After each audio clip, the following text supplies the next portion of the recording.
নমস্কার বন্ধুরা, কেমন আছেন? আনন্দি রান্নাঘরে আপনাদের সকলকে জানাই স্বাগত। আমার দুষ্টু আনন্দীকে আপনারা দেখুন। একদম দুষ্টুমি করবে না, চুপ করে শুয়ে থাকো। কেউ দুষ্টুমি করে? বাবা উঠে বসে পড়লো।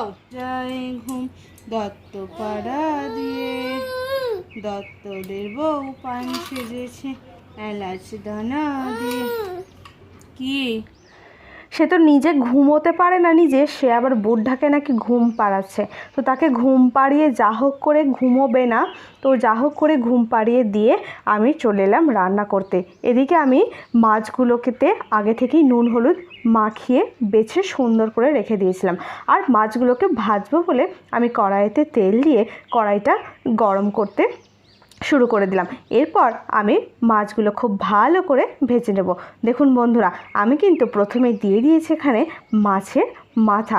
আচ্ছা বন্ধুরা, আপনাদের কাদের কাদের মাছের মাথা খেতে ভালো লাগে আপনারা কিন্তু অবশ্যই কমেন্ট করে জানাবেন। আর আজকে আমি কী রেসিপি বানাচ্ছি বলুন তো? দাঁড়ান, বলবো না, আপনারা ভিডিওটা শেষ পর্যন্ত দেখুন, তাহলেই জেনে যাবেন আমি কি বানাচ্ছি। তো দেখুন বন্ধুরা, আমি এখানে মাছগুলোকে খুব ভালো করে ভেজে নিলাম। তো এখানে একটা মাছ ভাজা হলো, তারপর আর বাকি যে সমস্ত মাছগুলো রয়েছে সেগুলো ভেজে নেব, কারণ সবাই মিলেই খাওয়া দাওয়া করব। মিনি কিচেনে অল্প অল্প রান্না হচ্ছে, তাই বাড়ির সবাই বলছে তোরা অল্প অল্পই রান্না করছিস শুধুমাত্র আনন্দের জন্য। তাই আজকে ভাবলাম বাড়িতে আমরা 6 জন মেম্বার, তাই বাড়িতে সকলের জন্যই একটা একটা করে আমরা রান্না করি। তাই সমস্ত মাছগুলোকে, ছোট মাছ তাও ওগুলোকে 2 পিস করে কেটে নিয়েছি, দিয়ে কী করলাম, সব মাছগুলোকে ভেজে নিলাম। তো আজকে আমি রান্না করব কি বলুন তো? মাছের ঝাল। তো মাছের একটা রেসিপি হবে না, এই মাছগুলো দিয়ে অনেক রকম রেসিপি করব। তো এখানে আমি মাছের ঝালটাই দেখাবো, কিন্তু অন্য ভিডিওতে মাছের অন্যান্য ভিডিওগুলো আপনারা দেখতে পেয়ে যাবেন। তো বন্ধুরা, আপনারা দেখে নিলেন আমি কিন্তু মাছগুলোকে খুব ভালো করে ভেজে নিলাম। তো আপনাদের আচ্ছা বলুন, মাছের অনেক রেসিপি হয়, কিন্তু আমার সবথেকে যখন জানেন তো মাছ ভাজি, তখনই যেন মাছটা খেতে বেশি ভালো লাগে। গরম গরম মাছ ভাজা আর সঙ্গে ভাত ওতেই জমে যায়। তো বন্ধুরা দেখুন, আমি এখানে মাছের ঝাল করার জন্য ওই তেলেতে আমি কি দিয়ে দিলাম, 5 ফোড়ন, শুকনো লঙ্কা আর পেঁয়াজ কুচি। এরপর আমি সবগুলোকে খুব ভালো করে ভেজে নেব। পেঁয়াজটা খুব ভালো করে ভাজা হলে তারপর আমি এটাতে আস্তে আস্তে মশলা দেওয়া শুরু করব।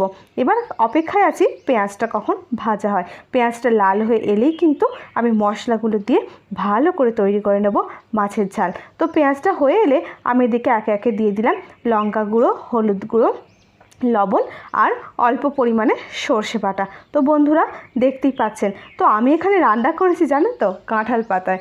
অন্যদিন রোজ যে কলা পাতা কেটে আনি, কিন্তু আজকে মনে হলো সেই ছোটোবেলার মতো তো শুরু করে দিই কাঁঠাল পাতায় রান্না।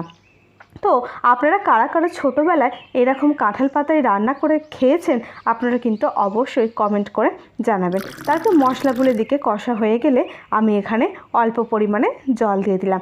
এবার জলটা ফুটে গেলে আমি সেখানে কিন্তু মাছগুলোকে খুব ভালো করে দিয়ে দেবো। তো দেখুন বন্ধুরা, এদিকে কিন্তু আমার মাছের ঝালে কিন্তু রসটা ফুটে উঠেছে।